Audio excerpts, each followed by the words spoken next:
Paul Rutte heerst over de Pielhaas. Science Symposium op Rijland. Het is vandaag 12 januari. Dit is het Pelemaasjournaal. Na zich exact 1 jaar prins van Venray te mogen noemen, kwam er afgelopen zaterdag een eind aan de heerschappij van prins Willem I. Tijdens de prinsproclamatie nam hij afscheid en trad de nieuwe prins van de Pielhaas naar voren. Uiteraard werd er met een speciale act naar het hoogtepunt toegewerkt. Gedurende de avond werd het spel Ik Halt van Rooi gespeeld met 2 fanatieke teamcaptains, Willy Vroeste en Huub Jansen.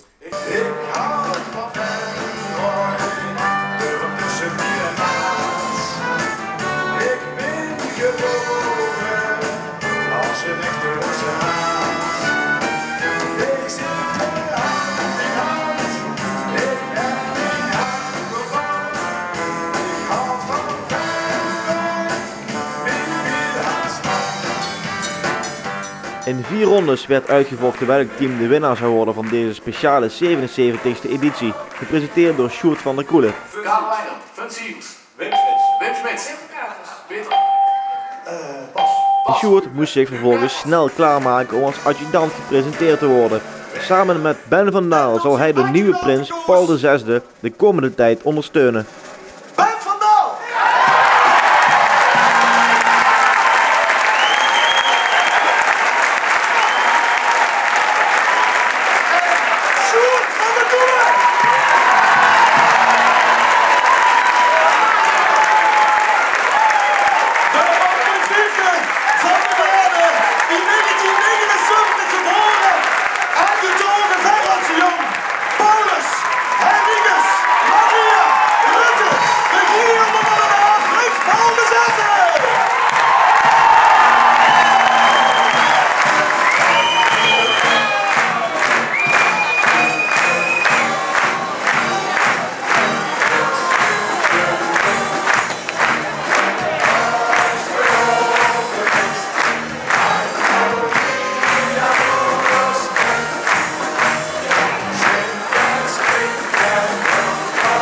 En hier zien ze, helemaal compleet. Venray, Pielhaas en Pielhazinnen, naar de huren van het Rio 2016. Prins Paul VI, missie-adjudanten Ben van Daal en Sjoerd van der Koelen. Hoe is het? Ja, prima. De eerste woorden zijn in de route. Hè. En ja, goed, goede gezonde spanning. Maar ja, zo heerlijk dat je nou eindelijk tegen iedereen kunt vertellen wat voor geheimgal, ja, dat wat we met ons 3 al 4 maanden metdragen. Het is zo fijn om dat nou met iedereen te kunnen gaan delen. Dat is heerlijk. En vanmorgen toen je wakker werd? Er kropen meteen twee mannetjes bij me in bed. En ja, die houden we dan zo de hele dag wel bezig. Dus ja, eigenlijk ging de dag prima voorbij en ja, we kwamen de ergste spanningen pas toen we hier boven in de Schouwburg zaten. Hoe was het vandaag? De hele dag op de bühne al en dan sta je in één keer achter de schermen en dan kom je als adjudant. Ja, fantastisch. Ik wist natuurlijk dat ik al de hele avond op de bühne zou staan en daarna snel moest omkleden. Maar we hadden fantastische momenten om dan hier de bühne op mogen te springen. Geweldig. En dan word je gevraagd voor zo'n jubileumjaar. Dat is toch wel heel erg bijzonder voor jullie? Ja, is geweldig. Ik vind het, al was het niet het jubileumjaar geweest, als we als adjudant vragen de zonneprins, dan moet altijd ja zeggen. Maar het is wel een kort seizoen, vind je het niet jammer, Paul? Ja goed, we gaan gewoon een geweldig feest maken. Al is het inderdaad 4,5 week. Nou goed, we kregen wel een heleboel krenten in de pap. En we gaan gewoon met z'n drieën en met iedereen die achter ons staat, gaan we gewoon een fantastisch feest maken. En ja goed, dat dan 4,5 week is, nou ja, dat is zo. De quiz werd een paar keer onderbroken door een commercial break. En tijdens deze breaks trad oud-prins William Arts af en werd hij toegelaten tot de oud-prinsen. Prachtig dat wij voor jullie allemaal hebben zingen. Dit was de Afrika. Nog 3 dolle dagen. De prinseninstallatie. Ja, het is genoeg geweest hier. Volgens traditie gaat de oud-prins vervolgens direct naar de woning van de kerstverse heerser om hier te versieren. En daar wachtte nog een verrassing. Ja, het was fantastisch. We komen hier de penning, wat is het? Penningkruid binnenrijden. En wat zien we daar? Potverdorie, er woont niet één prins hier in de straat. Nee, we hebben 2 prinsen in de straat. 2 prinsen in de straat. Want de Pielaan, ja, onze prins.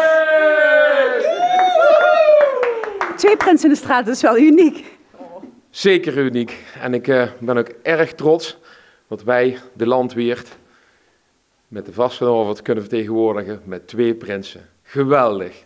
En ik ben blij voor Paul de 6e, met zijn adjudanten, Sjoerd en Ben. Dus we gaan er iets moois van maken. Jullie zijn hem voorgegaan, hoe was dat? Ja, dat was fantastisch. We hebben natuurlijk een geweldig jaar gehad als trio van 2015. Maar we vinden het ook wel heel erg fantastisch wat voor een trio voor 2016 we hebben. Het jubileumjaar van de Pierlaas, 7x11. Nou, ik weet zeker dat deze 3 kels, Paul de 6e met zijn adjudanten Ben en Sjoerd, dat die er een geweldig jaar van gaan maken. Nou, de Vastelovend vieren, dat is altijd leuk. Maar zo'n laatste Vastelovendsdag voor de Pierlaas, dat is geweldig. We beginnen vanmiddag begonnen met het galgemaal. Daarna hebben we het nieuwe trio ontmoet. En toen zijn we de Schouwburg ingegaan. En daar gaan we dus het afscheid naar het publiek, naar het Rooise publiek, naar alle Pierlaars en Pierlaazinnen. Fantastisch jaar gehad. En ik zou je echt zeggen, naar alle Pierlaars en Pierlaazinnen, Pierlaars, pak vast. Prins Paul was inmiddels druk bezig met het in ontvangst nemen van felicitaties. En ondanks het korte seizoen gaan de heren er met volle teugen tegenaan. Vastelovensles hoeven we jullie niet te geven, dus buik aan de kant en samen een geweldig feest beleven. Volgens het trio heeft de Venraynaar dus geen vastelovensles meer nodig. Maar de kinderen uit Venray wel. En daarom is er dit jaar een speciaal doelboek gemaakt voor kinderen van de basisschool. We hebben dat voor de eerste keer gedaan, eigenlijk om voor de jeugd nog meer te stimuleren voor de Vastelovend. We hebben gekozen voor een hele hoop informatie. Wat is Vastelovend? Wat is de Pierlaas, de optocht, de mis? Eigenlijk ook leerprocessen voor de kinderen, knutseltips, ze kunnen masker maken, stripverhaaltjes met allemaal dingetjes over de Vastelovend. Er zitten wat receptjes in, wat spelletjes zitten erin, alles wat met betrekking met de Vastelovend is gewoon juist leuk om het speels te houden voor de kinderen. En het was aan Prins Paul de taak om in zijn eerste werkweek de eerste 2 exemplaren uit te reiken aan het jeugdboerenbruidspaar op basisschool De Hommel. Waarom juist De Hommel? Mijn kinderen zitten hier op school. Sam en Mees die zitten allebei hier in de kleuterklas. En ja, die hebben het hier ontzettend naar hun zin. En het is natuurlijk hartstikke leuk als je dan als vader op de school van je kinderen zo'n mooi doelboekje. Want het is echt een prachtig ontwerp met hele mooie dingetjes erin. Ja, als je dat dan hier uit kan reiken in het bijzijn van je eigen kinderen. En dan ook nog aan het jeugdboerenbruidspaartje wat dit jaar van De Hommel komt. Ja, dat is gewoon heel speciaal en daar hebben we met heel veel plezier gedaan. De komende dagen zullen kinderen van 20 basisscholen het doelboek ontvangen. Als cadeautje willen we dat geven aan de kinderen van groep 3 tot en met 7. En we hebben een oplage van 2500 gemaakt. Dus vandaag de eerste hier op De Hommel. De kinderen van de nieuwe prins genoten zichtbaar van hun vader. En ook voor hen zal dit een speciale carnaval worden. Waar het mogelijk is nemen we de jongens mee naartoe. Want dat doen we eigenlijk altijd. De optocht gaan ze natuurlijk sowieso meelopen. We willen ze mee het podium opnemen bij de Rouge. Dat zijn van die momenten waarop het kan, dus ja, waar het kan gaan ze mee. Want ja, het is natuurlijk voor een vader super mooi om zijn kinderen erbij te hebben. Voor de kinderen heel mooi om dat van zo dichtbij mee te maken. Naast de prins en zijn kinderen is ook basisschool De Hommel helemaal klaar voor de carnaval.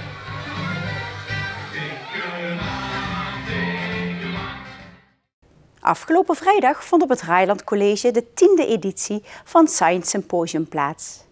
Leerlingen van verschillende scholen verzamelden zich in een volle aula voor een educatieve middag.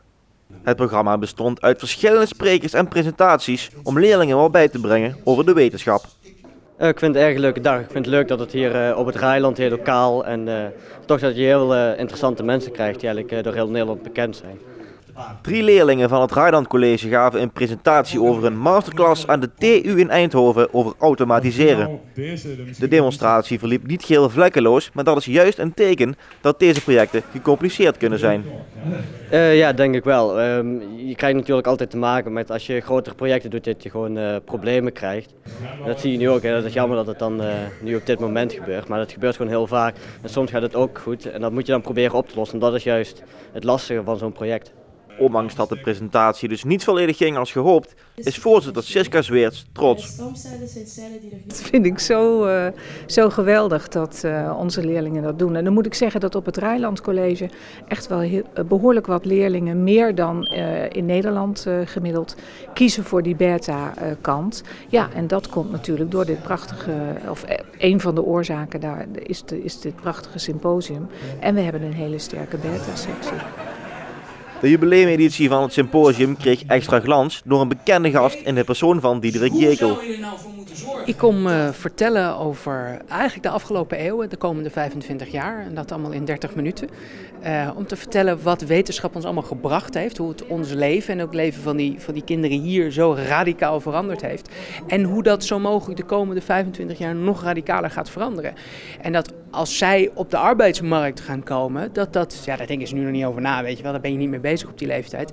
Maar dat de dingen zo snel gaan veranderen, dat het wel goed is dat ze daar een beetje over na gaan denken. Nou, dus stel je voor, je hebt zeg maar 2 auto's zo op het punt van ze gaan vallen. En op dat moment gaat de aarde eraan trekken. Aan de zwaardere trekt die 2 keer zo zwaar en 2 keer zo sterk. Maar het kost ook 2 keer zoveel kracht om in beweging te krijgen. En dat heft elkaar precies op. En dat kunnen jullie ook gewoon doen met ML-GML-H en dan gelijkstellen aan kinetische energie met mv-kwadraat en dan die emmertjes aan beide kanten wegstrepen. Tegen jullie kan ik dat uitleggen, tegen de rest van Nederland is deze presentatie toen niet. Dus dat is zo prettig. Dank jullie wel daarvoor. Die wetenschappelijke dingen zijn dichter bij ons dan ooit. Als je kijkt in je telefoon of in de camera, hoeveel techniek daarin zit, dat is absurd. Het is dichterbij dan ooit, maar het is zo moeilijk dat we tegelijkertijd geen idee hebben hoe het meer werkt. En we zijn er zo afhankelijk van aan het worden. En de komende jaren gaan allerlei problemen met broeikaseffecten en water dat opraakt en allemaal dingen, brandstoffen die opraken. We moeten met z'n allen harder eraan gaan trekken om daar oplossingen voor te vinden. Het Science Symposium wordt georganiseerd in samenwerking met het Dendron College in Horst, waar het symposium volgend jaar plaats zal vinden. Tot zover het PLMA-journaal. Deze uitzending wordt herhaald tot en met morgenavond 6 uur. Weer of geen weer, bij ons is het altijd vakantieweer. Komende nacht zijn er buien te verwachten. Ook overdag blijft het regenen met mogelijk een hagelbui. In de avond zal het droog worden. De temperatuur zal blijven steken op 6 graden. Ik dank u voor het kijken en heel graag tot de volgende keer.